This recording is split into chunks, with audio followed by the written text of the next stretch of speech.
नमस्कार मित्रों, आज मैं जो आपको कहानी सुनाने जा रही हूँ उसका नाम है उजड़े चमन।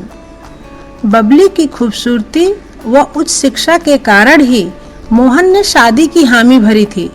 विशाखापट्टनम के एक लिमिटेड सरकारी कंपनी में नौकरी लगते ही शादी के लिए रिश्तों की लड़ी लग गई थी।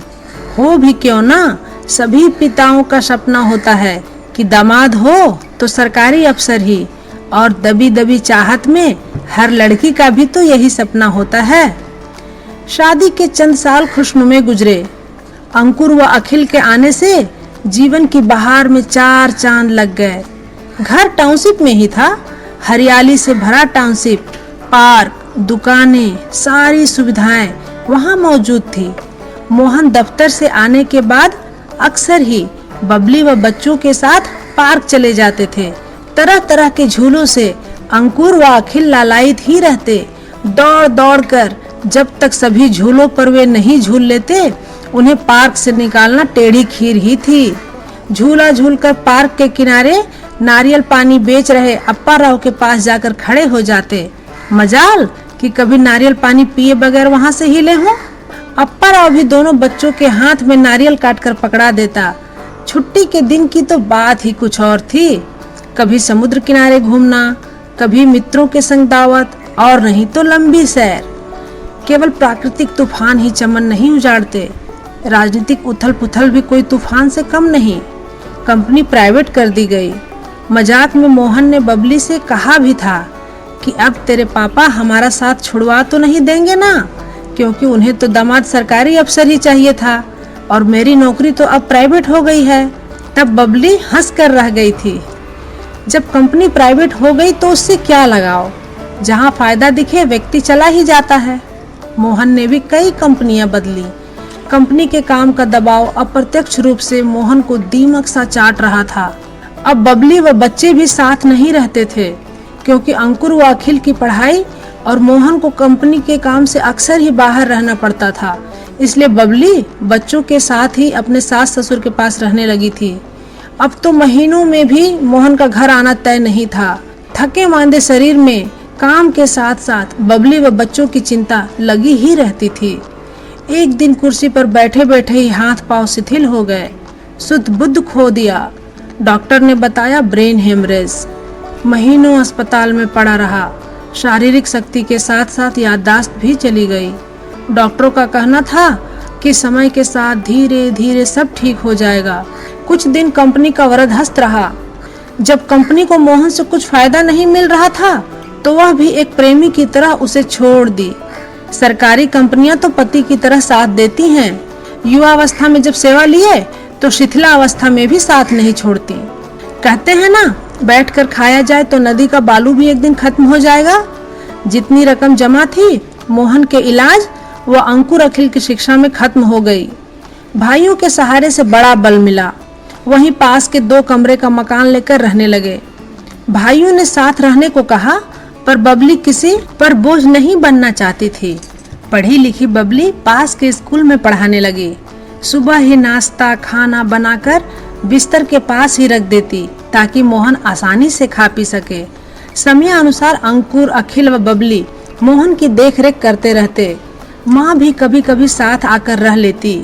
धीरे धीरे तो मोहन में थोड़ी बहुत सुधार दिखने लगी, पर गाड़ी पटरी पर कभी दौड़ पाएगी या नहीं कहना मुश्किल था। टेबल पर शादी का कार्ड पड़ा दिखा। बबली उलट पलट खोलने लगी। विशाखापट्टनम में रहने वाली प्रिय सहेली की बेटी की शादी का कार्ड था, जो सदा सुख दुख में साथ रहती थी। जाना भी जरूरी लग रहा था, पर मोहन की ऐसी स्थिति में वह कैसे जाती। मोहन ने अपने लड़खड़ाते स्वर में जाने को कहा। बच्चों ने भी कहा, तुम्हें जाना चाहिए माँ। तब बबली ने शादी में जाने का मन बना लिया। विशाखापट्टनम पहुंची। ऑटो रिक्शा लेकर सहेली के घर के लिए निकली। रास्ते में ही कंपनी का गेट दिखा। टूटा फूटा जंग खाया देख मन विचलित हो गया। अंदर जाने की इच्छा होने लगी। ऑटो वाले से अंदर ले जाने के लिए कहा। ऑटो वाले ने कहा, अंदर कुछ नहीं है, कंपनी बंद हो गई है।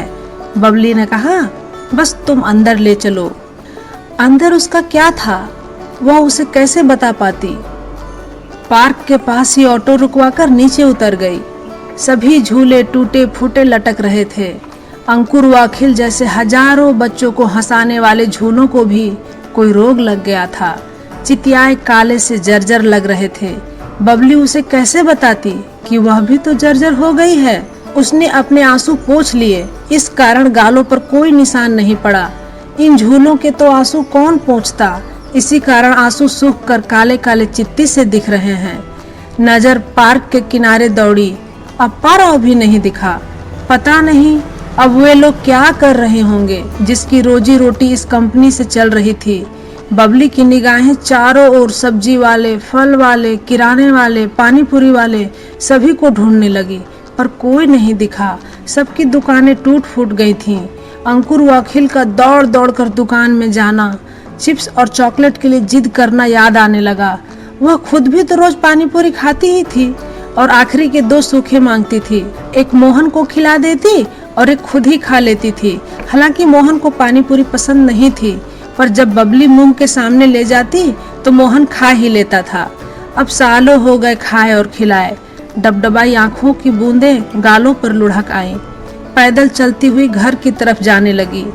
घर के चारों ओर जहां गेंदे, गुलाब और जास्मीन अपनी चहक और महक से सबको सराबोर करते थे, वहां कटीली झाड़ियों ने सबको कुचलकर अपना साम्राज्य खड़ा कर लिया है।